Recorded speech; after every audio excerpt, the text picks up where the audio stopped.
What's going on? It's yours truly. Just say it with me. They call me Miss TALIAFERRO. How's everybody doing out there? Now, look, there are podcasts all over the world right now, right? Salute to everybody with a podcast, a vlog, a platform, a news outlet. I kind of say I got like a news outlet mixed with a blog. A lot of times you get news from your boy, but then you get some commentary from yours truly. But I'm going to be clear with you. There are not a lot of platforms talking about this. And this is what I believe makes me different. So I'm kind of trying to sell myself to you. This is what makes me different. The knowledge. That down south knowledge. If you don't remember correctly, to me, one of the most iconic runs in hip-hop history, Future. In the 2014, 2015, we got like 4 tapes, an album or 2. I just think Future went on one of the most iconic runs in hip-hop history. And if you ask Future, he'll tell you, I know he don't do a lot of interviews, that changed his career. Let's call a spade a spade. Future's career was heading south. I'll just be real with you. Remember Future? He started out super hot with the Tony Montana, a couple records early on in his career. He got hot. Then he started, working with DJ Khaled a lot, doing a lot of hooks for a lot of artists. And then he went kind of cold. All right, there's a stretch. You go look it up, 2012, 2013, where Future was kind of iffy. All right, that around that time he got with Sierra. He started to get a little iffy. 2014, October, we get this mixtape, Monster, right? We'll talk about Monster more in a second here. This video is going to be about Monster. But remember, we get Monster first. Then if I remember correctly, we get Beast Mode in January. Then in March, Future turns around and gives us another tape. We get 56 Nights. Then remember that summer we got the album Dirty Sprite 2, which legendary project. To me, there's not a skippable record on that joint.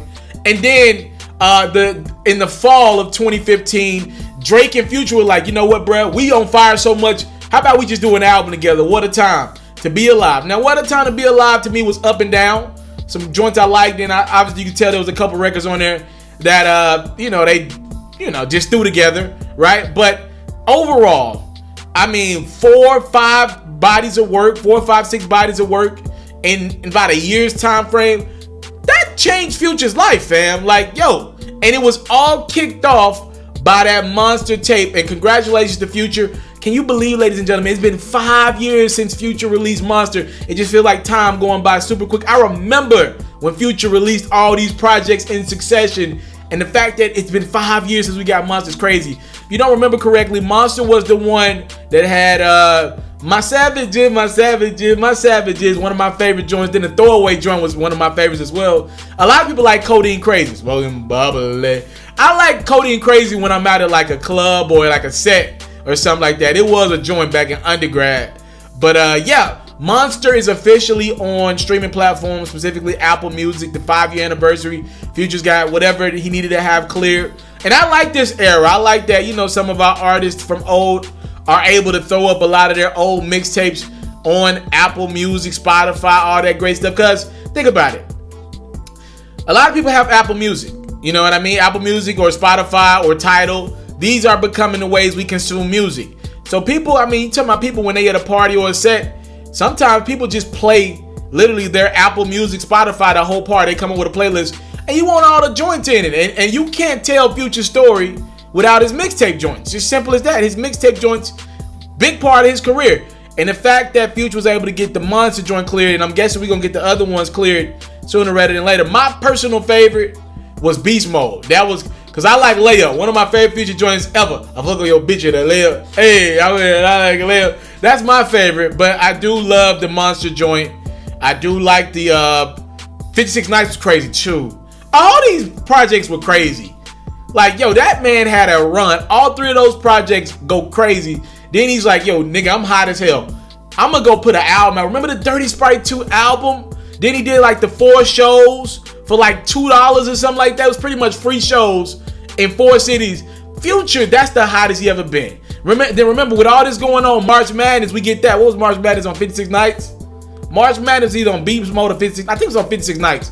Yeah, just that nigga was so hot, bro. One of the most iconic runs in hip hop. And I know it's cool to say Future ain't a lyricist. And you've heard me even say, yo, I don't think Future a lyricist. A lot of times I feel like his hooks get lazy and just too drug oriented. But be clear. Let's call a spade a spade. You ain't gonna hear no hate shit coming from me. Those projects, the production on them joints was amazing. I feel like the courageous energy to keep putting projects out one after another. I thought that was just a super dope moment in Future's career.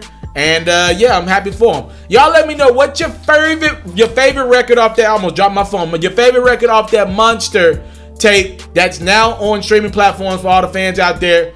And let me know, what was your favorite project out of the joints he dropped between 2014 and 2015? I believe we got we got Monster, then we got Beast Mode 2015, then that was followed up by 56 Nights, DS2, then we got What a Time to Be Alive. What was your favorite project out of all those? What's your favorite Future record overall? Y'all let me know in the comment box below. I thank you guys so much for your time, love, support. What you doing if you ain't following me on Instagram?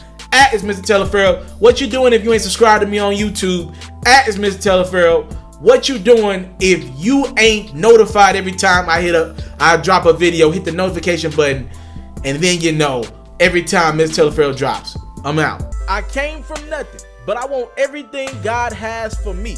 I interview celebrities. I talk sports. I still represent the culture. I got the kids, they tuned in. We locked in right now, Mr. Taliaferro.